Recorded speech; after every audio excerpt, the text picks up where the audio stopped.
Bismillahirrahmanirrahim. Assalamualaikum warahmatullahi wabarakatuh. Waalaikumsalam warahmatullahi wabarakatuh. Kama yuhibbu rabbuna wa yarda. Asyhadu an la ilaha illallah wa rasuluhu la nabiyya ba'dah. Allahumma shalli wa sallim wa karim wa barik ala nabiyyina wa syafi'ina wa maulana wa qudwatina wa imamina Muhammad wa ala alihi wa sahbihi wa man ittaba'ahum bi ihsanin ila yaumiddin, amma ba'du.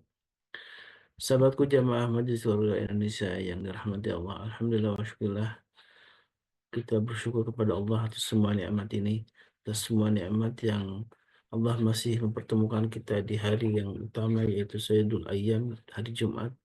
Dan di pagi ini, sebagaimana biasa, tentu menjadi sebuah istiqamahan kita untuk selalu hadir dalam majelis ilmu, dan setelah melaksanakan berbagai macam kewajiban yang sholat wajib, sholat subuh, dan juga tentu sholat-sholat yang lainnya, sholat sunnah, fajar, dan juga bahkan mungkin mengawalinya dengan tahajud. Alhamdulillah, Allah membangunkan kita dalam keadaan iman dan Islam, dan tentu menjadi sebuah kebersyukuran kita atas semua nikmat itu, atas semua nikmat Allah Subhanahu wa taala. Di pagi ini kita hadir bersama para jamaah MKI, dan juga tentu kita akan berguru kepada Tuan Guru Subhanahu Fajar di pagi ini untuk kembali mendalami sebuah kitab yang ditulis oleh Imam Al-Qurtubi, At-Tazkirah. Salawat dan salam tentu senantiasa kita curahkan kepada baginda Nabi kita alaihi wassalam, beserta keluarganya, para sahabatnya, dan juga mudah-mudahan kita termasuk umatnya yang kelak akan mendapatkan syafaat dari beliau, umat yang dirindukan oleh beliau karena keimanan dan ketakwaannya dan juga kecintaannya kepada Allah dan Rasulnya. Sahabatku yang dimuliakan Allah, di pagi ini masih dengan kajian kitab At-Tazkirah dengan tema sebuah keutamaan seorang muslim, tentu menjadi uh, motivasi besar kita untuk memahami tentang apa saja keutamaan menjadi seorang muslim. Dan sebelum masuk ke kajian, sebagai sering diajak oleh admin, mari kita memanfaatkan di pagi ini dengan sedekah, karena sedekah di hari Jumat apalagi menjadi salah satu keutamaan selain ibadah-ibadah yang lainnya yang disunahkan, seperti baca surat kahfi, kemudian memperbanyak sholawat kepada baginda Rasulullah SAW. Sahabatku, tentang keutamaan seorang muslim tentu menjadi catatan penting bagi kita dalam perjalanan persiapan bekal untuk menuju akhirat kita. Karena di beberapa episode sebelumnya kita sudah mengulas begitu banyak tentang uh, bagaimana kondisi di akhirat kelak, dari mulai di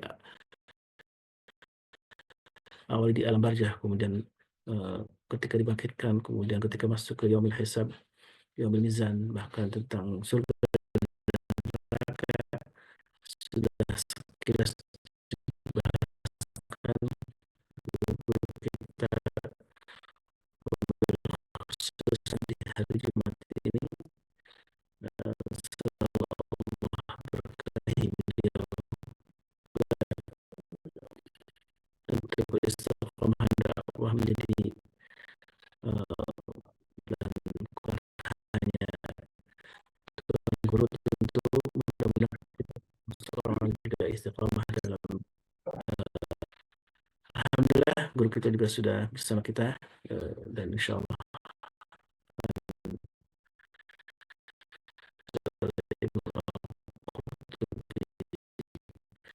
Assalamualaikum Tuan Guru. Waalaikumsalam warahmatullahi wabarakatuh. Gimana kabar Tuan Guru?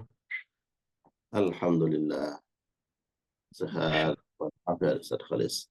Alhamdulillah, syukurlah. Ya Allah. Mudah-mudahan juga jamaah di sini semua dalam sehat walafiat ya. Kalaupun ada yang sedang sakit, mari kita doakan mudah-mudahan Allah segera angkat penyakitnya, dan kalaupun ada yang sedang ada kesulitan juga Allah segera beri jalan keluar terbaik. Baik Tuan Guru, tafadhol masykurah untuk memulai lanjutan sebuah pembahasan tentang kitab At-Tazkirah, dan ini sekarang tema seorang muslim. Kehormatan ya, kehormatan seorang Hormat. muslim.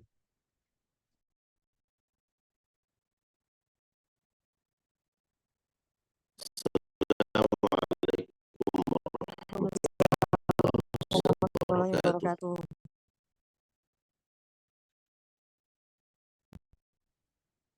حمدا طيبا كثيرا مباركا فيه يليق بجلاله وعظيم سلطانه. اللهم صل وسلم وبارك وكرم وانعم على نبينا ورسولنا وإمامنا وقدوتنا سيدنا مولانا محمد وعلى آله وأصحابه من سار على نهجه واستنى بسنته إلى يوم الدين وبعد. اللهم فقهنا في الدين وعلمنا التأويل.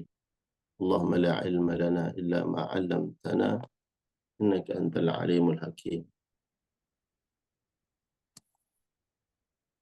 Alhamdulillah wa syukru lillah.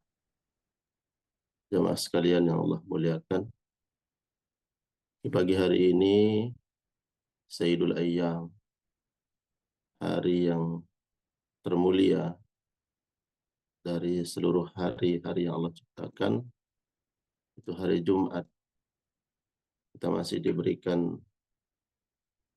nikmat istiqamah oleh Allah Subhanahu wa taala dalam kebaikan, diberikan sehat wal afiat, mudahkan insyaallah segala urusan kita, dan amaliyah kita, amal saleh yang kita lakukan, kiranya Allah Subhanahu wa taala berkenan sempurnakan dan Allah catat pada lembaran amal kebaikan kita sebagai pemberat amal saleh kita nanti di akhirat.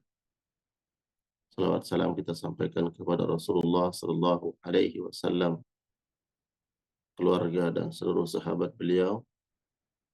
Salawat salam kepada mereka, dan semoga kita semua insyaallah di akhirat kelak dapat berjumpa dengan Rasul sallallahu alaihi wasallam. Mata kita tidak dibutakan oleh Allah untuk melihat wajah mulia dan mendapatkan syafaat daripada Rasulullah sallallahu alaihi wasallam. Amin ya Allah ya rabbal alamin. Insyaallah pagi hari ini kita akan melanjutkan pembahasan bab berikutnya dari bab-bab yang sudah kita kaji di dalam kitab At-Tadhkirah. Pada pertemuan yang lalu kita sudah membahas tentang surga, keutamaannya, keindahan, serta kesempurnaan daripada nikmat yang ada di dalam surga. Kemudian kita sudah membahas Miftahul Jannah, kunci utama untuk agar kita masuk ke dalam surga, itu dengan kalimat la ilaha illallah, kalimat tauhid. Nah, kemudian bab berikutnya di sini adalah bab tentang al-kaffu amman qala la ilaha illallah. Bab menahan diri untuk tidak menyakiti, tidak menzalimi, menjaga kehormatan orang-orang yang telah mengikrarkan dirinya mengucapkan kalimat tauhid la ilaha illallah. Kalimat la ilaha illallah memiliki beberapa konsekuensi. Jika seseorang sudah mengucapkan kalimat ini, maka akan melekat pada diri seseorang kewajiban-kewajiban.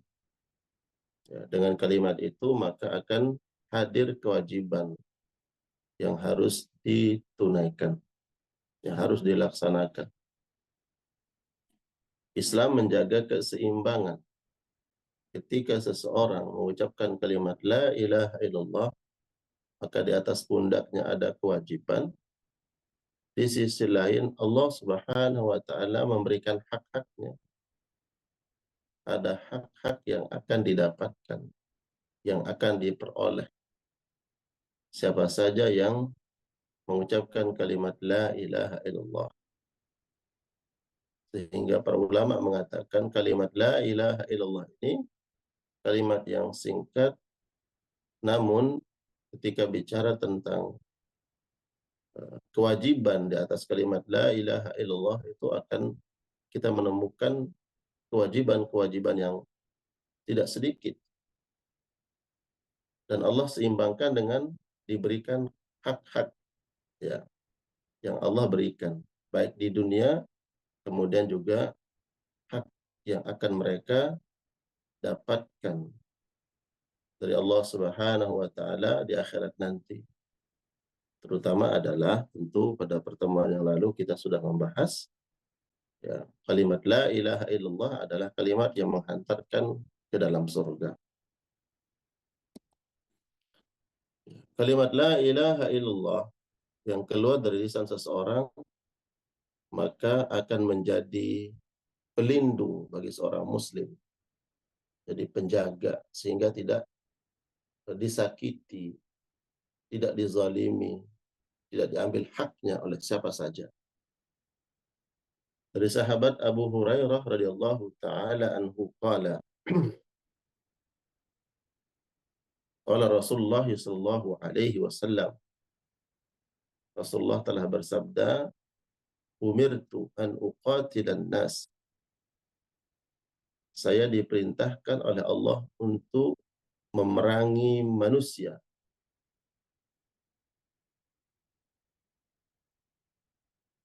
hatta yashhadu an la ilaha illallah wa yu'minu bi wa bima ji'tu bihi, sehingga mereka mengikrarkan syahadat an la ilaha illallah, tidak ada zat yang berhak untuk diibadahi kecuali Allah, wa yu'minu bi, dan mereka beriman padaku, iman kepada Allah, iman kepada Rasul, wa bima ji'tu bihi, dan beriman dengan apa yang aku bawa, itu beriman dengan Alkitab, ay Al-Quranul Karim. Apabila telah beriman seorang muslim, beriman kepada Allah dan Rasulnya, serta iman kepada Al-Quranul Karim, فَإِذَا فَعَلُوا ذَلِكَ, hal itu telah mereka lakukan, tiga perkara tadi, asamu minni, mereka terjaga, terlindungi, dan mendapatkan penjagaan, ya, jaminan dariku, kata Nabi. Apa yang dijamin, apa yang dijaga, dima'ahum, darah mereka, wa amwalahum, dan harta mereka, illa bihaqqiha, kecuali dengan haknya, wa hisabuhum 'ala Allah, dan hisab mereka kepada Allah. Di dalam hadis ini tentu ada beberapa hukum ya, yang dapat kita ambil. Yang pertama, di awal Nabi Shallallahu Alaihi Wasallam menyebutkan hadis ini, mengatakan umirtu, saya diperintahkan, an uqatilan nas, untuk memerangi manusia. Nah, ini harus dipahami sesuai dengan apa yang dimaksud oleh Nabi Shallallahu Alaihi Wasallam. Dan tentu yang paling mengerti dengan apa yang dimaksud oleh Nabi adalah satu, orang-orang yang hidup bersama Nabi. Bagaimana mengimplementasikan makna daripada uqatilan nas. Kedua, adalah orang yang mengerti bahasa Arab. Nah, para sahabat adalah orang-orang yang hidup bersama Nabi dan mereka adalah bahasa induk mereka, bahasa umum mereka adalah bahasa Arab. Sehingga mereka paham apa yang dimaksud oleh Nabi. Nabi diperintahkan memerangi manusia. Siapa yang dimaksud oleh manusia di sini? Yang dimaksud adalah bukan manusia secara umum, ya, bukan manusia secara umum, siapapun yang kemudian tidak beriman diperangi, tidak. Karena Nabi yang mengucapkan kalimat ini tidak mempraktekkan itu. Nabi tidak memerangi manusia yang tidak beriman kepada Allah. Sedangkan dia mengatakan umirtu an uqatilan nas, aku diperintahkan untuk memerangi manusia. Jadi makna daripada an-nas itu adalah kafirun harbi. Ya, orang kafir yang memerangi kaum muslimin. Dan ini kita dapat temukan dalam perjalanan dakwah Nabi Shallallahu Alaihi Wasallam. Tidaklah Nabi memerangi suatu kaum kecuali kaum itu memang terlebih dahulu memerangi, ya, menzalimi, menghalang-halangi dengan cara kekerasan apa yang dibawa oleh Nabi. Terjadinya perang Badar, kemudian perang Uhud, kemudian Saraya, perang-perang kecil, kemudian juga setelah itu ada perang Ahzab. Tentu dilatar belakangi oleh sebuah peristiwa bagaimana orang-orang musyrikin, orang-orang kafir dalam hal itu memerangi Nabi Shallallahu Alaihi Wasallam. Barulah Nabi kemudian mengangkat senjata. Nabi berdakwah menyampaikan agama Allah, membawa ajaran tauhid. Bila mana kemudian dalam dakwah itu Nabi diperangi, maka Nabi Shallallahu Alaihi Wasallam memerangi mereka. Tidak akan diperangi oleh Nabi Shallallahu Alaihi Wasallam mereka yang zimmi. Ya, kafir itu ada tiga bagian, ada tiga jenis. Tadi kita sebutkan pertama adalah kafir harbi, orang kafir yang memerangi Nabi Shallallahu Alaihi Wasallam, atau orang yang memerangi kaum muslimin. Ini disebut dengan kafir harbi. Kemudian ada kafir mu'ahad, orang kafir yang terikat perjanjian dengan kaum muslimin. Perjanjiannya apa? Ya, perjanjian untuk tidak saling memerangi. Ya, katakanlah kalau hari ini ada istilah gencatan senjata, maka apabila disepakati gencatan senjata itu dalam Islam nggak boleh dilanggar. Kafir mu'ahad, umpamanya terjadi peperangan, kemudian mereka sepakat untuk tidak saling menyerang. Maka kaum muslimin nggak boleh melanggar sebuah perjanjian tadi. Nggak boleh memerangi mereka. Sehingga mereka terlebih dahulu, ya, mencederai atau mengkhianati perjanjian tersebut. Ya, kemudian kafir yang ketiga itu adalah kafir musta'man. Orang kafir yang meminta perlindungan dari kaum muslimin. Nggak boleh diperangi. Pokoknya ada sekelompok manusia meminta suaka politik, umpamanya datang ke negeri kaum muslimin, mereka orang kafir, kemudian berharap dan meminta penjagaan, perlindungan dari negara kaum muslimin, maka mereka tidak boleh disakiti. Kedudukan mereka sama dalam hal diberikan perlindungan, ya, oleh kaum muslimin. Nah, apabila mereka, kata Nabi, ayyashhadu an la ilaha illallah, apabila mereka beriman kepada Allah, mengucapkan kalimat la ilaha illallah, Wa yu'minu bi, dan beriman kepada Nabi, wa bima ji'tu bihi, beriman dengan Al-Quran, asamu minni, maka mereka terjaga. Mereka mendapat jaminan dari Nabi Shallallahu Alaihi Wasallam, tidak boleh mereka disakiti. Dima'ahum, darah mereka tidak boleh ditumpahkan, tidak boleh diperangi, tidak boleh dibunuh, tidak boleh disakiti. Ya. Wa amwalahum, dan harta mereka tidak boleh dirampas, tidak boleh diambil. Ya. Ini kehormatan kaum muslimin. Jadi betul-betul kita memahami daripada seorang muslim ketika mengucapkan kalimat la ilaha illallah itu, maka dia mendapatkan kehormatan dalam agama Islam.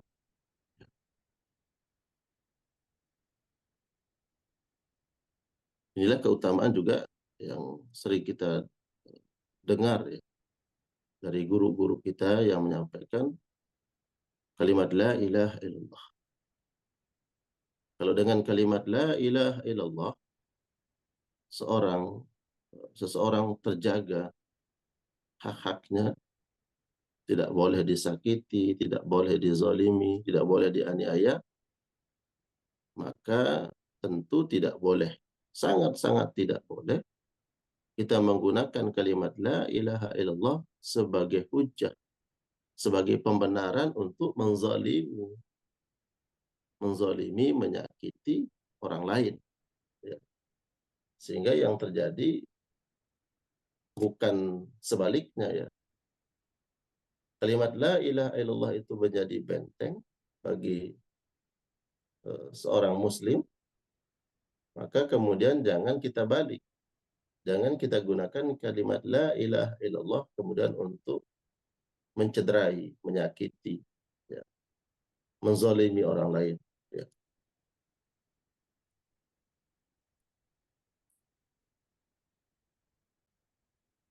Ini bentuk kehormatan seorang muslim dijaga dalam Islam.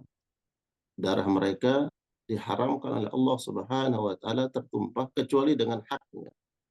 Illa bihaqqiha, kecuali dengan hak. Apa yang dimaksud dengan hak itu? Yang dimaksud dengan hak adalah dengan pandangan syariat, bahwa seseorang apabila melakukan kezaliman, maka kemudian dia berhak mendapatkan kezaliman.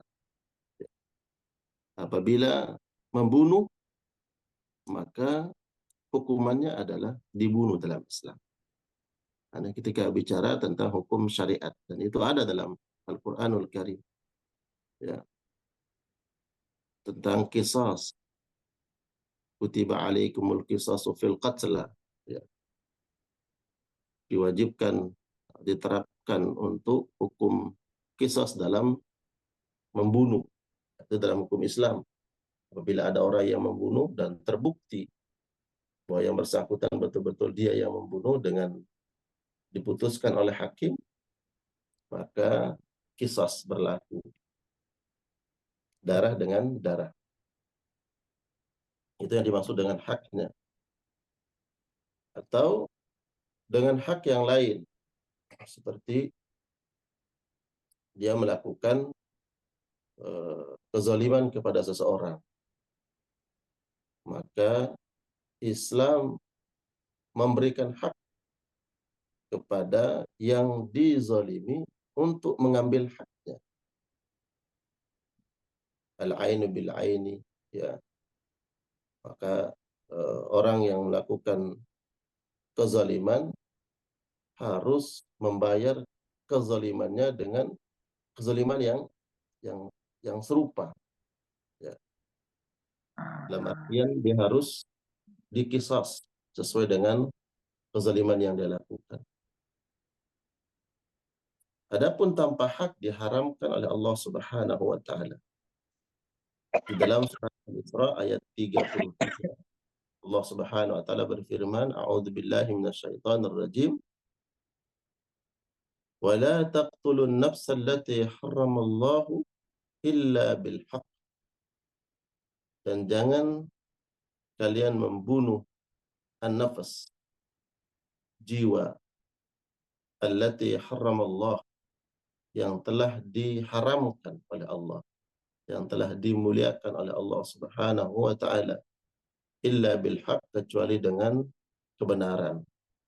Bil haq tadi dengan kebenaran dalam pandangan syariat.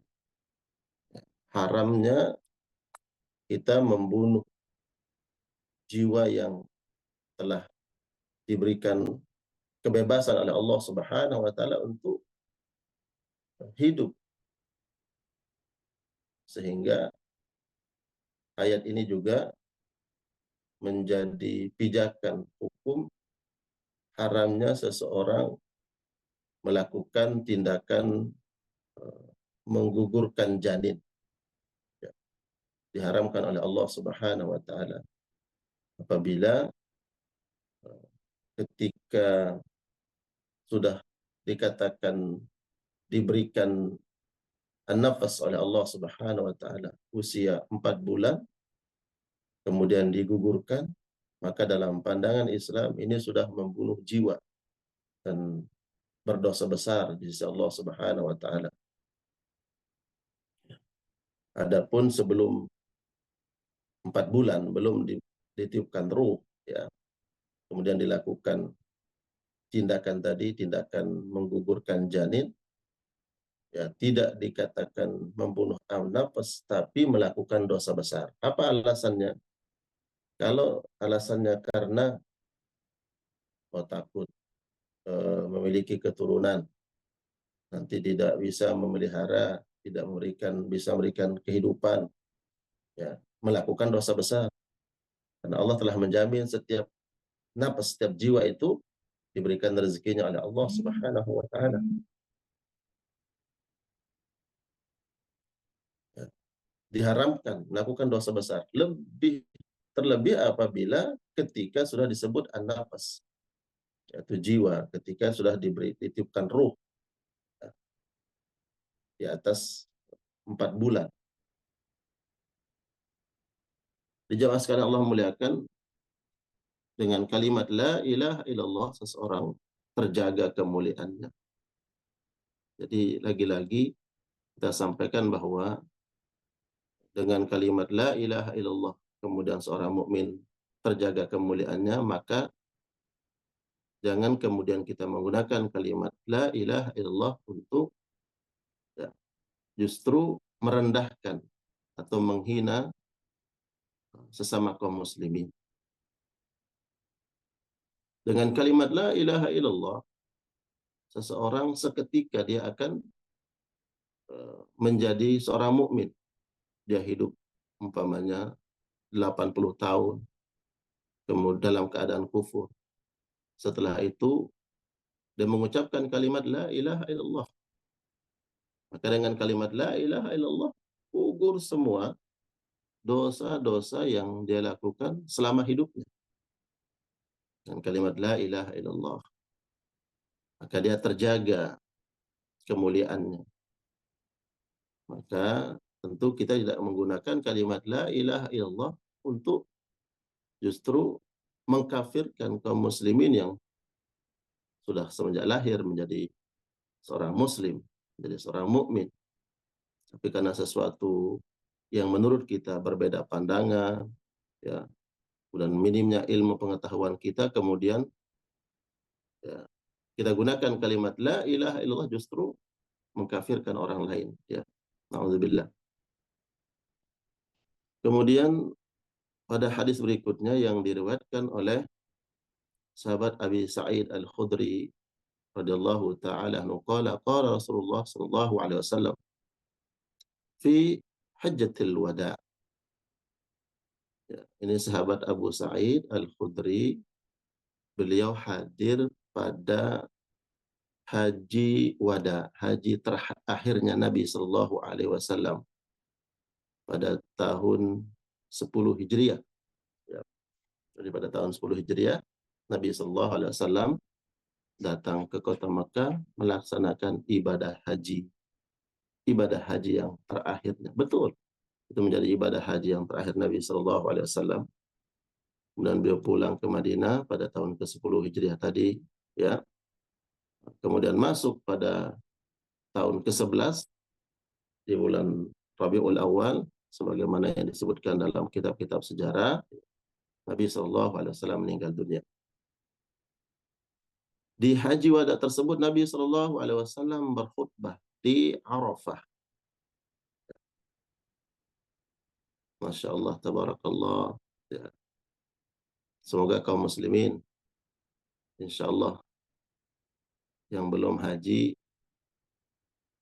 dipanggil oleh Allah, dimudahkan untuk melaksanakan ibadah haji, insya Allah, amin. Mendengarkan khutbah Arafah. Nah, di Padang Arafah pada tanggal 9 Zulhijjah, Nabi SAW berkhutbah. Di antara khutbah beliau adalah beliau mengatakan, "Ala inna ahramal ayyami yaumukum hadza." Ala, ketahuilah. Dalam bahasa Arab itu ala merupakan tambih. Tambih itu eh, apa? eh, diingatkan oleh Nabi SAW. Ketahuilah, inna ahramal ayyam yaumukum hadza. Sesungguhnya hari-hari yang termulia untuk kalian, hari-hari ini, itu hari-hari di bulan Zulhijjah. Ya, terutama adalah tanggal 9. Ya, tanggal 9 bulan Zulhijjah itu puncak ibadah haji. Ya. Dan Nabi SAW katakan, Al-Hajju Arafah. Ibadah haji itu intinya wukuf di Padang Arafah. Beliau Rasul mengatakan, sesungguhnya hari-hari yang termulia untuk kalian adalah hari kalian ini, yaitu hari Arafah, tanggal 9 bulan Dzulhijjah. Wa inna ahramasy syuhuri syahrukum hadza. Dan sesungguhnya bulan-bulan yang paling mulia adalah bulan kalian ini. Syahrun, bulan kalian ini. Bulan apa maksudnya?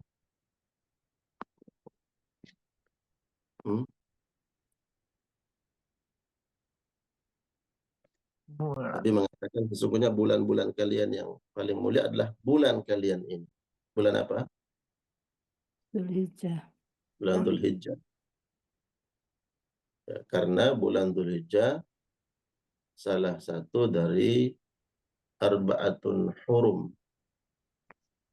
Salah satu dari 4 bulan yang mulia. Bulan haram. Ya, coba sebutkan bulan-bulan haram ada berapa? Ada 4, Tuan Guru. Sebutkan yang pertama. Bulan Ramadan, Ramadan, terus Dzulhijjah, Dzulhijjah, terus Zulqa'dah, Dzulqa'dah, Muharram. ya, yang disebut dengan bulan haram, ya, Arba'atun Hurum.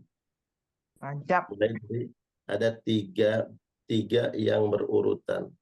Rajab, Ya, Sa'ban, Rajab, berurutan. Ramadan, Dzulhijjah. Berurutan dari Dzulqa'dah.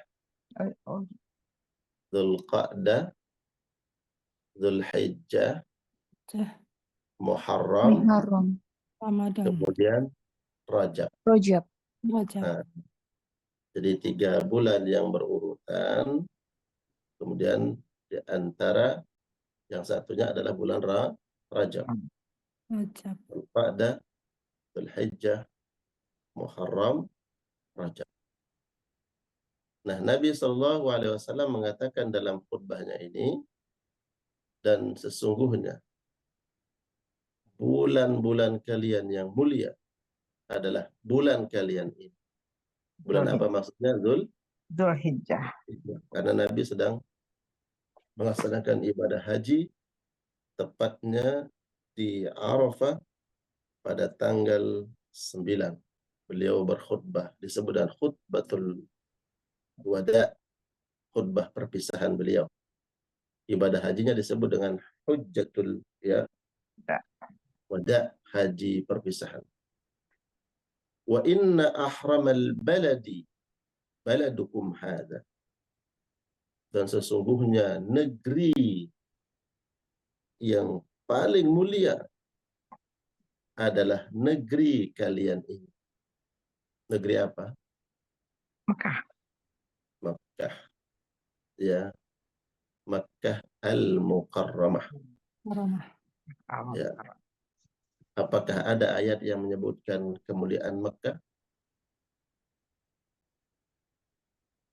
Di dalam surat At-Tin.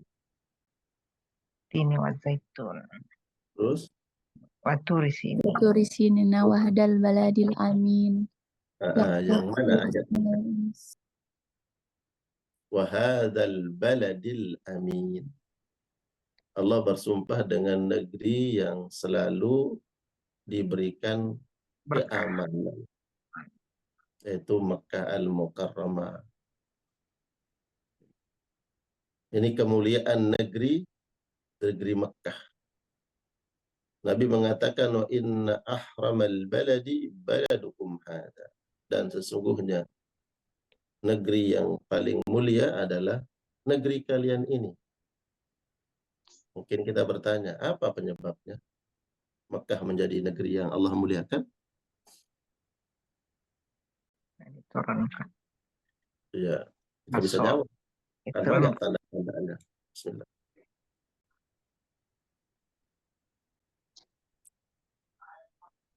Banyak tanda-tandanya Makkah dimuliakan. Dipilih oleh Allah menjadi negeri yang mulia, negeri yang diberikan kehormatan oleh Allah. Fihi Ka'bah, di situ menjadi kiblat kaum muslimin, ya kan? Ada Ka'bah yang merupakan kiblat seluruh kaum muslimin. Kemudian tempat singgahnya para nabi dan para rasul.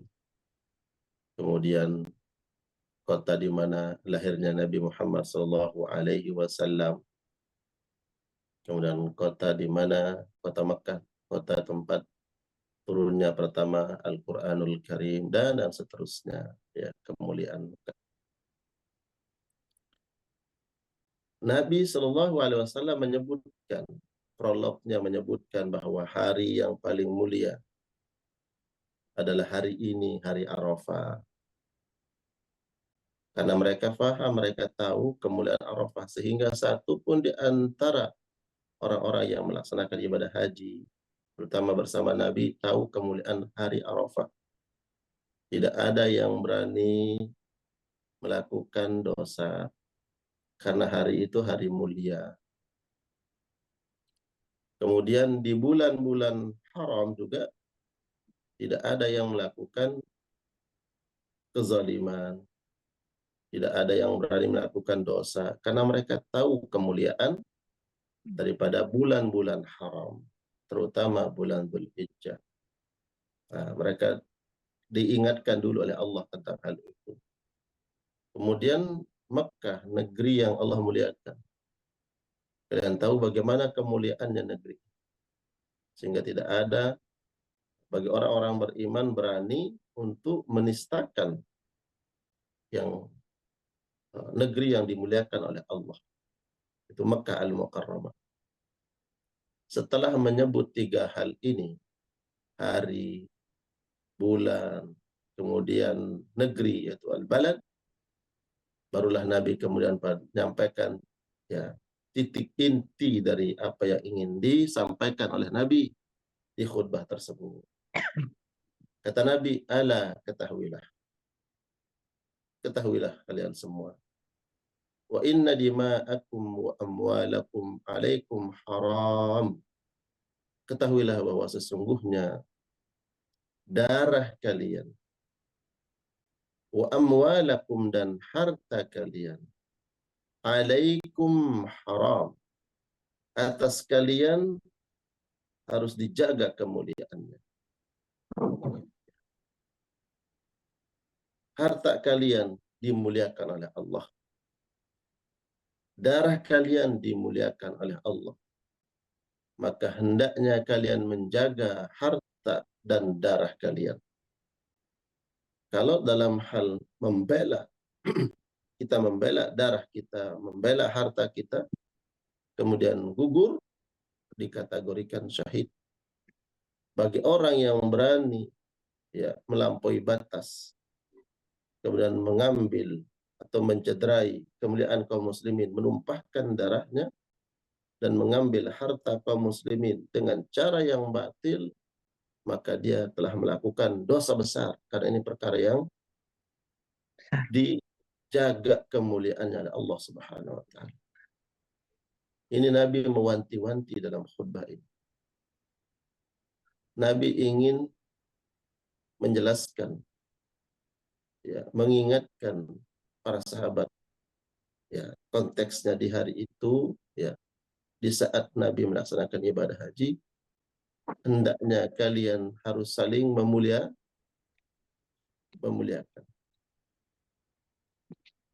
Jangan saling menyakiti. Jangan mengambil harta orang lain tanpa hak. Karena ini sesuatu yang dijaga kemuliaan. Jangan bermudah-mudah dalam hal mencederai, menyakiti, apalagi sampai pada tingkat dima, menumpahkan darah sesama kaum muslimin. Ya Rabb, ini kalau kita pahami pesan Nabi Sallallahu Alaihi Wasallam, mungkin akan sangat kecil kemungkinan terjadinya kriminal, membunuh, membegal, menyakiti, melukai sesama kaum muslimin. Dijaga kemuliaan oleh Allah Subhanahu wa taala. Nabi mengatakan darah kalian dan harta kalian alaikum haram. Dijaga kemuliaannya kahurmati yaumikum hadza, sebagaimana mulianya hari ini. Hari tanggal 9 Dzulhijjah. Fi baladikum hadza, sebagaimana mulianya negeri kalian ini, negeri Makkah. Fi syahrikum hadza, di bulan ini, di bulan Dzulhijjah. Bayangkan, Allah menyetarakan kemuliaan harta dan darah kaum muslimin setara dengan negeri yang Allah muliakan. Seolah-olah Nabi mengatakan, kalau kalian tidak berani berbuat maksiat di hari ini, di tanggal 9 Dzulhijjah, karena kalian memuliakan hari ini, dan kalian tidak berani berbuat dosa di bulan ini, yaitu bulan haram, bulan Dzulhijjah, karena kalian tahu kemuliaan bulan ini, dan kalian tidak berani melakukan dosa di negeri Mekah, karena kalian tahu kemuliaannya. Ketahuilah sesungguhnya kemuliaan itu disetarakan dengan kemuliaan darah kaum muslimin dan harta kaum muslimin. Jadi pandanglah dosa menumpahkan darah kaum muslimin atau mengambil harta orang lain dengan cara yang zalim, seperti kita memandang kemuliaan tanah yang Allah muliakan, yaitu Mekah. Dan seperti kita memandang bulan yang Allah telah muliakan, yaitu bulan haram. Dan sebagaimana kita memuliakan hari Arafah, sehingga kita tidak mudah untuk mengambil harta orang lain. Ya, kahurmati yaumikum hadza. Dan Nabi mengatakan, ala hal balagtu, apakah aku sudah sampaikan perkara ini kepada kalian? Lalu para sahabat kemudian semuanya yang mendengar ucapan Nabi, mereka berkata, na'am, betul, engkau telah menyampaikannya Rasulullah. Qala, Nabi kemudian berkata, Allahumma syhad, ya Allah, persaksikan. Saksikanlah bahwa aku telah menyampaikan semua ini. Nah, kata Allahumma syhad, ya Allah, saksikan. Disebutkan oleh para ulama, Nabi mengatakan, ya Allah, saksikan aku sudah sampaikan perkara ini. Siapa yang berani melanggar apa yang sudah disampaikan oleh Nabi, itu ada orang yang berani menyepelekan, ya, urusan darah kaum muslimin. Ada yang berani dengan mudah tidak mempertimbangkan kehalalan dan keharaman harta kaum muslimin, maka yang akan dia hadapi nanti di akhirat adalah Rasul Shallallahu Alaihi Wasallam. Yang akan menuntut dia, yang akan menggugat dia itu adalah bukan hanya sahibul mal atau sahibud dam, bukan hanya yang bersangkutan yang menjadi objek, yang dizalimi, diambil hartanya, ditumpahkan darahnya. Tapi yang akan dia hadapi juga adalah Nabi Shallallahu Alaihi Wasallam. Bukankah aku telah sampaikan? Bukankah telah sampai kepada kalian tentang kemuliaan darah dan harta kaum muslimin? Lalu kenapa kemudian kalian berani, ya, melanggar hal itu? Itu ini menjadi sebuah jaminan kemuliaan dan kehormatan seorang muslim dalam tataran syariat Islam. Setelah dia mengucapkan kalimat la ilaha illallah, maka dia menjadi terhormat dalam pandangan Islam. Tidak boleh disakiti, tidak boleh dizalimi. Dan dalam sebuah hadis dijelaskan nanti ada orang-orang yang muflis di akhirat. Ya. Ada orang-orang yang muflis. Muflis itu orang yang bangkrut di akhirat. Siapa yang bangkrut? Hah? Bangkrut, tidak beriman. Orang yang tidak beriman, orang yang bangkrut. Ada yang bangkrut. Yang kata Nabi, atadruna manil muflis. Tahukah kalian siapa orang-orang yang bangkrut itu? Para sahabat kemudian mengatakan, al-muflisu fina man la dirham lahu wa la mata. Orang yang bangkrut, orang yang habis dan ludes harta bendanya. Tadinya dia memiliki harta, kemudian hartanya ludes, habis. Ya, rugi dia. Itulah yang kami pahami, yang kami ketahui tentang bangkrut ya Rasulullah. Ini ucapan para sahabat. Nabi mengatakan, al-muflisu min ummati. Yang bangkrut itu nanti di akhirat adalah golongan umatku, kata Nabi. Siapa mereka yang bangkrut di akhirat? Mereka yang datang bisalatin, dengan pahala salatnya, wasiyamin, dan pahala puasanya, wa zakatin, dan pahala zakatnya. Akan tetapi waqad syatama hadza, dia telah mencederai kemuliaan seorang muslim. Dia mencaci maki orang. Ya, dia mencaci maki. Ya, bentuk mencaci maki kayak gimana? Ya, secara verbal, merendahkan. Kata goblok tuh mencaci maki gak?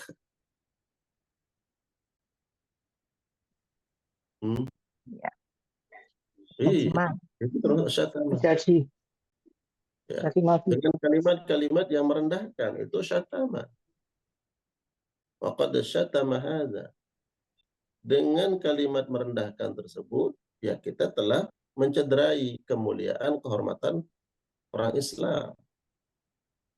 Sedangkan kehormatan kaum muslimin sangat dijaga dalam Islam. Nggak boleh merendahkan, nggak boleh dengan kalimat apapun.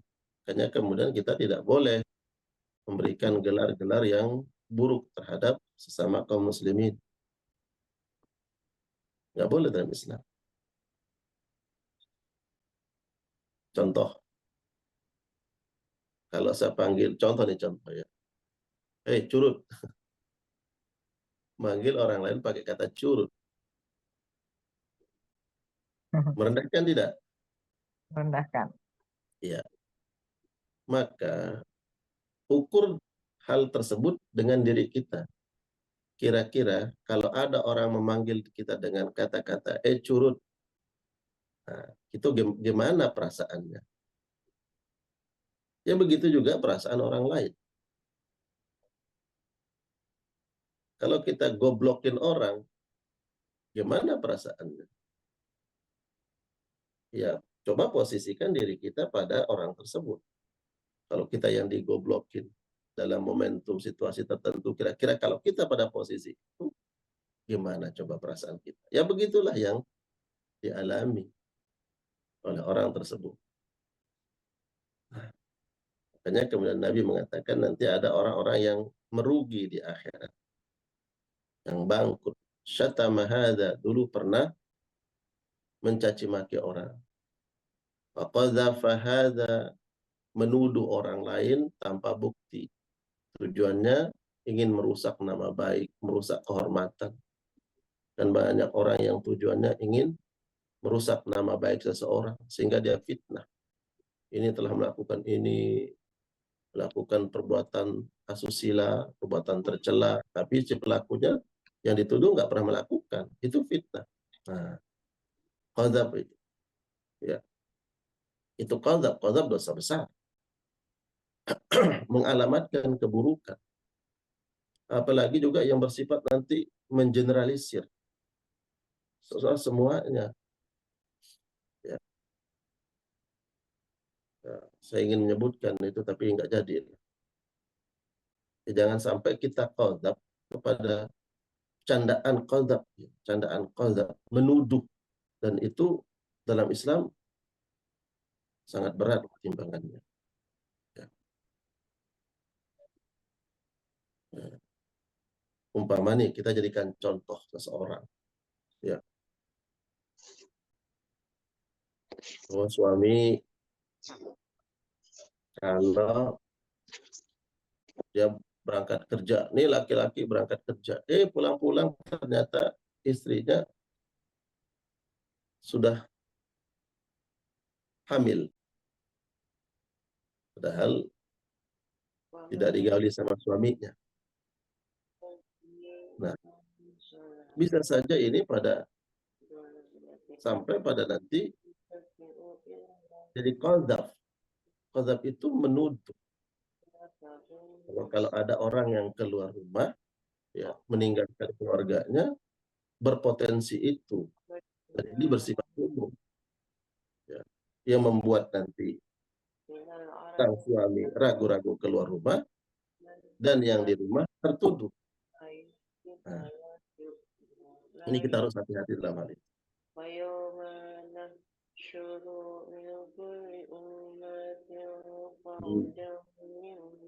Siapa yang tilawah? Tolong dikondisikan.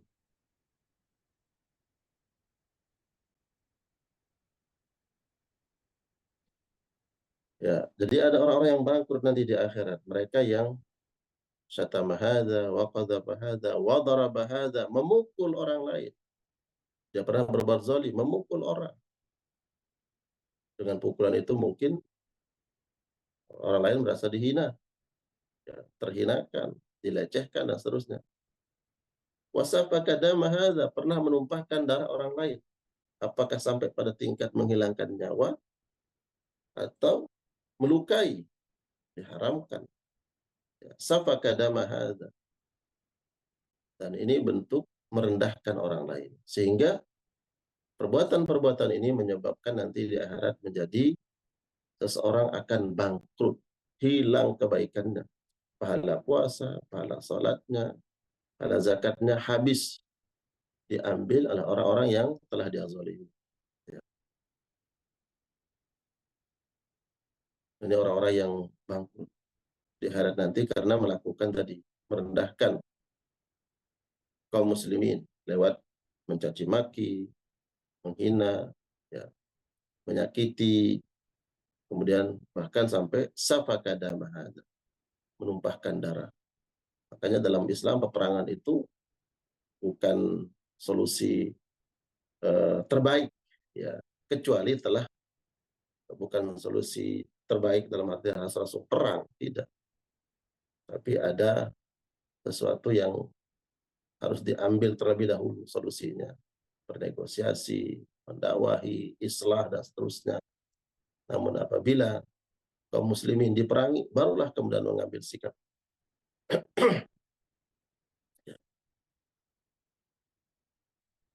Dalam hadis yang diriwayatkan oleh sahabat Abu Hurairah, Nabi SAW bersabda, "Man asyara ala akhihi bihadidatin la'anathul malaikah." Siapa orang yang mengacungkan senjata terhadap saudaranya kaum muslimin, maka malaikat melaknatnya. Bayangkan. Jadi kalau ada orang-orang yang nakut-nakutin, ya, pakai senjata tajam atau senjata api, itu dilaknat oleh malaikat. Kenapa? Karena itu merendahkan, ya, itu mengancam. Ya. Walaupun dia bercanda, bercanda dalam artian, oh ini nakut-nakuti, tetap diharamkan, nggak boleh.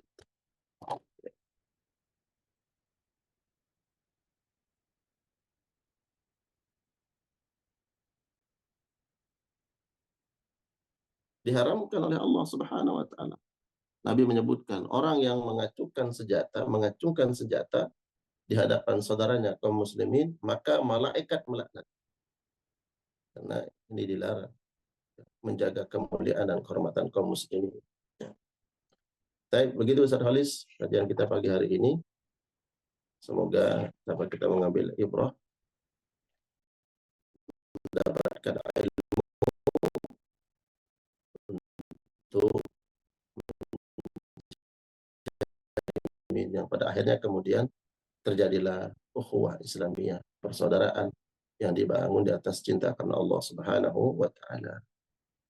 Barakallah, silakan Ustaz Halis. Masya Allah, tabarakallah. Saudaraku jamaah Majelis Nurul Indonesia yang dirahmati Allah, tentu satu kewajiban bagi seorang muslim itu untuk menyadari bahwa sesama muslim adalah saudara saja, karena disebut Al-Quran innamal mu'minuna ikhwah, dan di dalam hadis Nabi pun disebutkan kalbunyanil yasyuddu ba'duhum ba'da, ya. Jadi seorang muslim dengan muslim itu kan kalbunyan, seperti sebuah bangunan yang saling menguatkan. Dan inilah dengan kita bermajlis ilmu setiap pagi dan setiap malam jadi wasilah bagi kita untuk saling menguatkan sama saudara kita. Dan alhamdulillah impak-impak yang amanahkan kepada kami itu menjadi bagian dari upaya juga kita untuk menguatkan saudara kita, karena alhamdulillah dalam amanah yang diberikan kepada kami salah satunya digunakan untuk kegiatan-kegiatan operasional dakwah MKI, dan insya Allah di hari Sabtu besok kita ada kegiatan khitan gratis, ya, dan di hari Ahadnya kita ada kegiatan pelatihan parenting bersama Ustaz Ruli dan Ustaz Dodi Al-Jamri. Ini bagian dari upaya kita untuk membangun sebuah persaudaraan untuk memperkokoh ukhuwah Islamiyah, karena tadi disebutkan oleh Tuan Guru bahwa harta dan kehormatan seorang muslim, ya, itu memang luar biasa, sangat dijaga oleh dalam syariat Islam. Baik jamaah yang dimuliakan Allah, masih ada waktu sekitar 10 menitan kita untuk barangkali ada yang ingin bertanya dan memperkuat lagi mungkin pemahaman tentang kehormatan seorang muslim, yang ini sangat penting untuk kita pahami. Silakan kalau ada yang ingin disampaikan, ditanyakan atau sharing.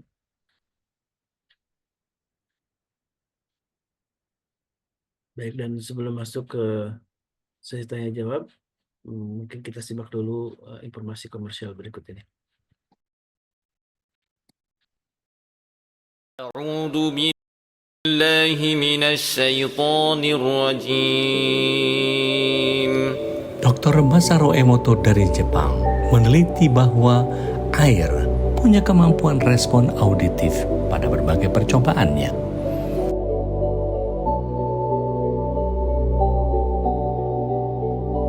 Kini hadir garam Zamira Ruqyah untuk Anda, agar hidup Anda lebih bermakna. Bismillahirrahmanirrahim.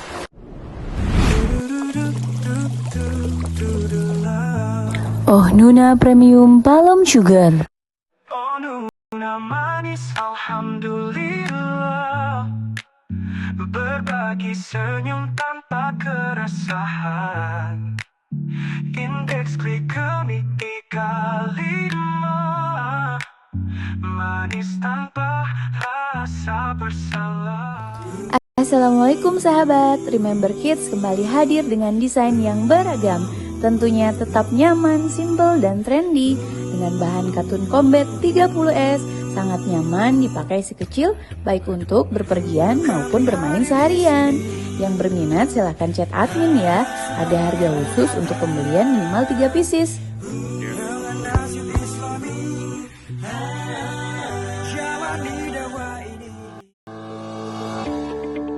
PMP 812 dibuat dengan bahan-bahan segar pilihan, dilengkapi dengan kuah cuko khas Palembang, sungguh menambah kekayaan rasanya.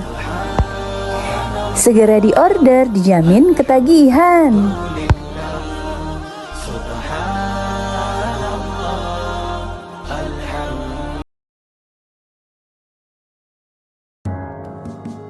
Tampil cantik dan tetap syar'i dengan brand Rayhan. Dibuat dari bahan ceruti baby doll, sangat nyaman dipakai sehari-hari dan membuat kesan elegan. Desainnya original dan anggun. Segera order dan pilih warna kesukaanmu.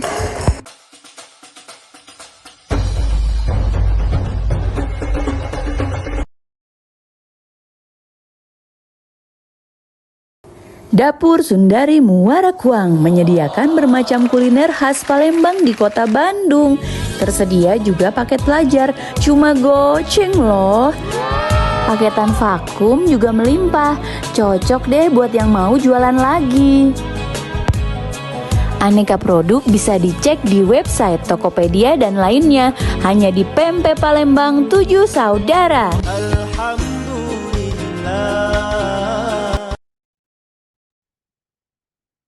Baik, alhamdulillah, masyaallah. Tuan Guru, kalau kita lihat kan fenomena saling mencaci makin itu luar biasa ya kalau di media sosial ya. Dan kita saksikan seorang tokoh yang kemudian bahkan seorang pejabat negara yang kemudian akhirnya mengundurkan diri karena cacian atau namanya kritikan pedas dari seorang para netizen gitu ya. Nah, untuk kasus para pejabat publik itu saja, apakah dibolehkan sebuah cacian atau memang kritikan itu sebatas mana membatasinya gitu? Karena mungkin hal-hal yang perlu dikritisi dari seorang pejabat yang berkaitan dengan kebijakannya, perilakunya, akhlaknya, dan ini seringkali memang keluar batas ya apa yang dikatakan oleh netizen. Tapi apakah ada toleransi karena ini berkaitan dengan tanggung jawabnya sebagai seorang pejabat publik? Baik. Jamaah sekalian Allah muliakan, fenomena hari-hari ini yang tentu kita ketahui bersama, tadi disampaikan oleh Ustaz Khalis, di balik semua itu ada hikmah bagi kita semua untuk mengambil pelajaran. Bagaimana kemudian kita memposisikan diri kita? Maka kita sebagai, dalam hal ini, sebagai penonton, maksudnya adalah yang melihat peristiwa ini, maka hendaknya kita harus berlaku bijak. Karena ini bisa jadi hikmah dan bisa jadi merupakan jerat-jerat setan. Jerat-jerat setan dalam perkara apa? Sehingga kita melampaui batas dalam memberikan kritik. Mestinya kritik, nasihat itu yang bersifat betul-betul lil islah, untuk membangun, untuk menyampaikan kebenaran. Kalau ini tujuannya, la ba'sa bihi, nggak apa-apa kalau ingin memberikan nasihat. Tapi banyak kita temukan justru dijadikan komoditi untuk ya mendongkrak sesuatu lewat medsos gitu ya, sehingga bersifat provokatif dalam memberikan nasihat dan kata-kata yang mungkin kasar, menggunakan meme-meme yang merendahkan. Nah, ini nggak boleh ya. Kita harus melihat semua ini lewat takaran syariat. Kita memberikan nasihat silahkan, ya, karena kita tidak langsung bisa menyampaikan kepada yang bersangkutan, ya mungkin kita menyampaikan ya, nasihat yang kemudian bisa dikonsumsi oleh publik, bahwa dalam hal ini nggak boleh berkata seperti itu. Kemudian seorang muslim, bagaimana kalau Anda pada posisi yang bersangkutan, kan nggak mungkin Anda ingin seperti itu. Nah, jadi dalam hal ini tentu kita tidak boleh melampaui batas, kemudian mencaci, menghina yang bersangkutan, apalagi dia sudah meminta maaf dan menyadari kesalahannya. Gitu. Maka kita nggak boleh melampaui batas. Ada ungkapan tamsil ya, yang saya pernah dengar dari guru saya, diceritakan di sebuah hutan ada sekelompok burung yang sedang berkicau. Kemudian satu burung yang terus berkicau karena merasa lebih unggul, lebih istimewa, lebih indah suaranya dibandingkan burung-burung yang lain. Dia terus berkicau. Walhasil tiba-tiba datang seorang pemburu. Maka pendengaran dan penglihatan si pemburu tertuju kepada burung yang berkicau tadi. Akhirnya kemudian dia bidik, dia tembak, menjadi sasaran buruan. Nah, burung ini kemudian ketika terkapar, jatuh, dia meratapi nasibnya dengan mengatakan, salami fi sukuti, lau sakattu la salimtu. Ternyata keselamatanku itu bila mana aku memilih diam. Seandainya aku diam, aku akan selamat. Nah, dalam tamsilan ini banyak tentu hikmah yang dapat kita pelajari. Dapat kita ambil bahwa terkadang apa yang keluar dari lisan kita, bila tanpa sebuah pertimbangan, tanpa dipikirkan baik dan buruknya, bukan menghadirkan kebaikan, tapi menjadi mudarat. Begitu juga kita hari ini, kalau kita nulis di medsos, berkicau, ya, takrit, ya, di FB, di IG, di medsos kita, media sosial, maka semakin banyak yang kita tulis, semakin banyak kita ucapkan, ya tentu akan berpotensi menjadi kebaikan atau menjadi keburukan. Bila berpotensi menjadi kebaikan, ya silakan. Tujuannya saling menasihati, mendakwahi. Tapi bila mana berpotensi sebuah keburukan, ya maka hendaknya kita menahan diri, ya, menahan diri, karena ini menjadi jebakan-jebakan setan. Alladzi waswisu, memberikan bisikan-bisikan kepada manusia untuk saling menghujat. Ya, maka saya mengajak kita semua, kita harus menghentikan polemik ini. Kalau ada yang mengirim meme-meme yang buruk, ya, dengan tubuh yang tubuhnya siapa, kemudian wajahnya orang lain yang bersangkutan, kita nggak boleh share-share seperti itu. Ya. Itu bukan akhlak kaum muslimin. Ya. Itu bukan akhlak yang diajarkan oleh Nabi SAW. Adapun mungkin orang di luar kita artinya di luar kaum muslimin, ya Allah alam. Tapi bagi kaum muslimin nggak boleh, ya, membuat meme-meme yang merendahkan. Itu cukuplah bahwa yang bersangkutan mendapatkan ganjaran sesuai dengan apa yang dia lakukan di hadapan Allah, ya, di hadapan Allah Subhanahu wa taala. namun kita kemudian tidak boleh memberikan sesuatu yang di luar daripada yang selayaknya, yaitu memberikan nasihat. Karena ini akan menimbulkan kegaduhan, bahkan perpecahan di antara kaum muslim. Apapun yang menyebabkan terjadinya pertikaian, perpecahan, bahkan sampai pada tingkat permusuhan gitu ya, hendaknya kaum muslimin harus menjaga itu. Justru yang harus kita lakukan adalah merekatkan, menguatkan hubungan ukhuwah Islamiyah. Itu. Apalagi yang kita sudah ngaji, ya kita sudah ngaji, udah paham ilmunya, ya udah. Kalau tiba-tiba masuk ke HP kita, ya, lewat di medsos kita, beranda kita yang tadi meme-meme yang tidak selayaknya, ya, dan itu nampak merendahkan martabat orang lain, ya udah, stoplah sampai di kita, jangan kita share lagi. Ya sampai ada dosa-dosa jariyah gitu ya. Gitu Ustaz Khalid, barakallah. Ini ada satu pertanyaan dari Bunda Nadia. Silakan Bunda Nadia. Assalamualaikum Tuan Guru. Wassalamualaikum. Ini kan misalnya di anggota keluarga gitu, sesama saudara. Kadang kan saling sayang, tapi suka saling ngejek gitu, bukan ke ngehina sih, saling ngejek misalnya, itu si belok tuh, gitu-gitu, si sipit. Nah, kalau secara syariat, bedakah kalau sesama keluarga dengan ke orang lain gitu? Kan kadang misalnya depan orang juga jadi keceplosan, terus orang kan jadi kesinggung gitu. Secara syariat gimana kalau bercanda gitu? Ya, Sebenarnya kan baik. sayang ya.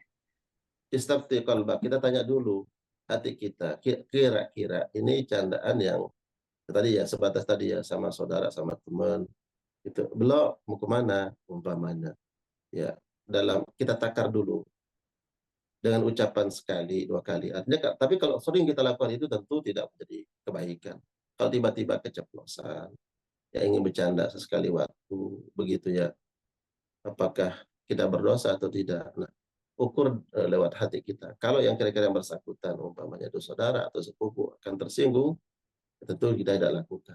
Tapi kalau ini suatu hal yang biasa, hal biasa kita ungkapkan, dan itu sesekali, maka tentu insya Allah ini tidak mengapa ya. Karena Nabi SAW pernah itu memeluk seorang sahabat kemudian mengatakan, siapa yang mau beli budak saya ini? Siapa yang mau beli budak saya ini? Gitu. Ya. Nabi mengatakan kepada sahabat itu, siapa yang mau beli budak saya ini? Siapa yang mau beli budak saya ini? Dia bercanda. Begitu ya Bunda Nadia. Tapi kalau sering kita lakukan, maka ini bersifat keburukan. Candaan yang berlebihan, kemudian candaan yang terus-menerus dilakukan, biasanya akan menimbulkan efek yang tidak baik. Nah, efek tidak baik inilah yang kemudian dalam pandangan Islam, ya, yang dalam akidah fikih disebutkan dar'ul mafasid yang muqaddabun ala jalbil masalih. Tentu mengantisipasi hal-hal yang kita tidak inginkan itu lebih utama. Gitu Bunda Nadia. Dan ada larangan tegas tadi ya tentang memberikan julukan yang jelek itu dalam Al-Quran ya tadi ya. Iya, disebutkan bahwa jangan kalian memberikan gelar-gelar yang buruk ya. Wa tanabazu bil alqab ya. Wala tanabazu bil alqab. Baik, alhamdulillah, masyaallah, mudah-mudahan ini menjadi pengingat untuk kita semua bagaimana kita menjaga kehormatan seorang muslim ya. Dan kehormatan tentu kalau kita ingin mendapat kehormatan itu juga kita tetap harus juga menjaga kehormatan orang lain. Jadi sama-sama saling menjaga kehormatan seorang muslim menjadi perintah yang jelas dalam Al-Quran maupun dalam hadis Nabi SAW. Karena ketika tadi Haji Wada seperti dikisahkan oleh Tuan Guru, Rasulullah sudah menjelaskan, menegaskan tentang keharaman ya darah seorang muslim dan juga harta seorang muslim. Tidak ada seorang pun yang terlanggar ya karena tadi apalagi tentang bagaimana menumpahkan darah seorang muslim ya. Bahkan hinaan pun menjadi sebuah yang terlarang terhadap seorang muslim. Dan itulah sahabat yang dimuliakan Allah, mari kita saling menjaga kehormatan saudara kita dengan cara memberikan satu julukan yang terbaik tentunya. Sebuah pujian-pujian yang tentu tidak berlebihan, tapi pujian-pujian yang tulus kepada saudara kita. Bahkan inilah pujian juga yang mudah-mudahan makin mempererat, memperkokoh persaudaraan kita. Dan itulah mari kita sama-sama mengikat persaudaraan kita. Bahkan Rasulullah sudah melakukan tidak hanya persaudaraan lewat kata-kata, tapi justru Rasulullah sudah menanamkan satu sikap saling bersaudara, ta'akhi gitu ya, antara sesama muslim. Bahkan tidak hanya saling bersaudara dalam hal kehidupan sosial, bahkan harta pun ketika kaum muhajirin datang ke Madinah gitu ya, Rasulullah mempersaudarakan para sahabatnya mulia ini dengan sebuah ikatan yang kokoh, sehingga mereka saling membantu dalam urusan-urusan hal yang pribadi, bahkan ya, tidak hanya keperluan umat, tapi juga hal yang pribadi. Seorang muslim begitu tergerak untuk membantu saudara, mungkin yang disebutkan dalam surat Al-Hasyr, lebih mementingkan orang lain, saudaranya, daripada mementingkan diri sendiri. Dan kegiatan jamaah yang ingin hadir mungkin bisa berjumpa juga dengan para sahabat semua di sini ya. Para pengurus MKI juga hadir di hari ada Bunda Darmi yang biasa menggawangi kegiatan khitan ini, dan insya Allah di hari Ahadnya kita akan juga berjumpa dengan para guru kita di kajian parenting. Alhamdulillah di Hotel Sugeng kita akan berjumpa, berkumpul sama-sama kita mendapatkan sebuah pengajaran tentang bagaimana membangun sebuah keluarga, keluarga yang kita dan juga para sahabat semua. Dari Tuan Guru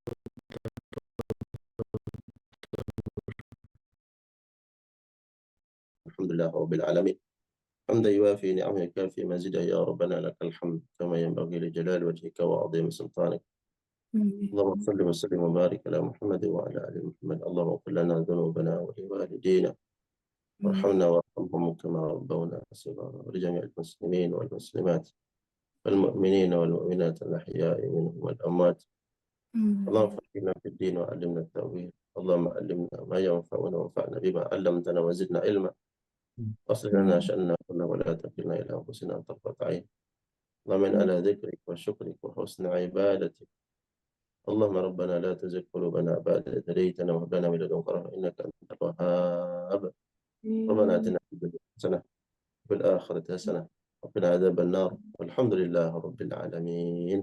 Ustaz Khalid yang memandu kajian kita pagi hari ini, dan semua teman-teman ikhwah di MKI dan semua jamaah, barakallah, syukur lakum. Assalamualaikum warahmatullahi wabarakatuh. Waalaikumsalam warahmatullahi wabarakatuh. Jazakallahu khairan. Tuan Guru, Ustaz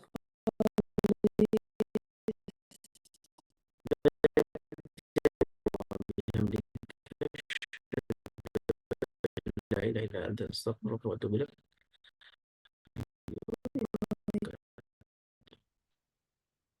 Waalaikumsalam. اللهم ارحمنا بالقرآن